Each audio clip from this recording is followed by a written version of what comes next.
তটিনীর বোন ওই মহিলাটাকে বলছে, আপনি নিচের ফ্ল্যাটে না গিয়ে সোজা তটিনীর ঘরে কেন এলেন?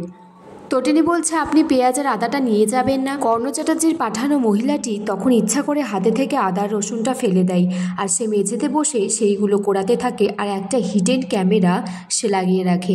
তখন উঠে দেখে সামনেই পরশুরাম। পরশুরাম বলছে, তা আজকে এখানে কি ইস্যু নিয়ে এসেছেন আপনি? মহিলাটি বলছে, ওই টিভি। পরশুরাম বলছে, টিভি তো নেই। বলছে, হ্যাঁ উনি বললেন, ওই জন্য তো একটু আদা রসুন নিয়ে গেলাম। তটিনীকে জিজ্ঞেস করছে, ওই মহিলা বারবার এখানে আসছে, কারণটা কি বলো তো? তটিনী বলছে, আমিও বুঝতে পারছি না কারণটা কি। পরশুরাম ওই ক্যামেরাটা খুঁজে পেয়ে যায়, তারপর বলছে যে কার উপর নজর রাখছে, আমার উপর নাকি তটিনীর উপর। আরাধ্যা আয়ুষীকে ফোন করে বলছে, যেভাবেই হোক তটিনী গাঙ্গুলিকে এই বিয়ে বাড়িতে নিয়ে আসতেই হবে, তোর আশীর্বাদের পার্টিতে নিয়ে আসতে হবে, আর বিয়েতেও কিন্তু নিয়ে আসতে হবে।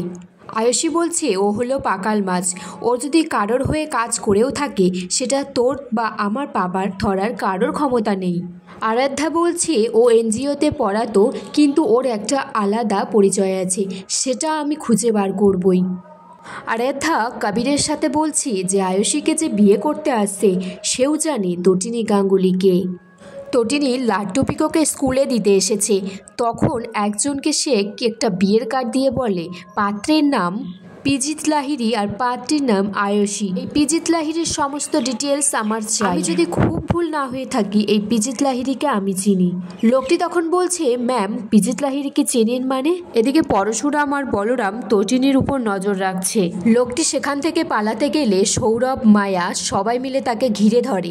তখন সে বন্দুক বার করে বলে, একদম শ্যুট করে দেব, সেখান থেকে পালিয়ে যায়, কিন্তু বিয়ের কার্ডটা ফেলে যায়।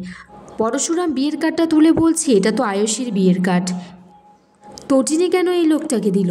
ঘটনাটা কিন্তু খুব রহস্যজনক। মায়া বলছে, বস সব কিছু যেন কেমন তালগোল বাকিয়ে যাচ্ছে।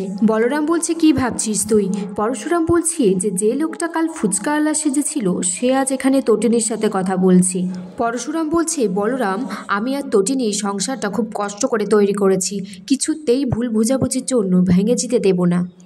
এদিকে শীতল বাপ্পারকে ওই পিজিত লাহিড়ীর একটা পাসপোর্ট দেয়, যেটা জাল পাসপোর্ট। শীতল পরশুরামকে ফোন করে বলছে, তাহলে তোমার সাথে বিয়েটা হতেও হলো না। পরশুরাম বলছে, যেদিন তোমাকে তুলে নিয়ে গিয়ে কাস্টাডিতে নিয়ে যাব সেদিন বোঝাবো অশুভ দমন করতে এসেছে পরশুরাম।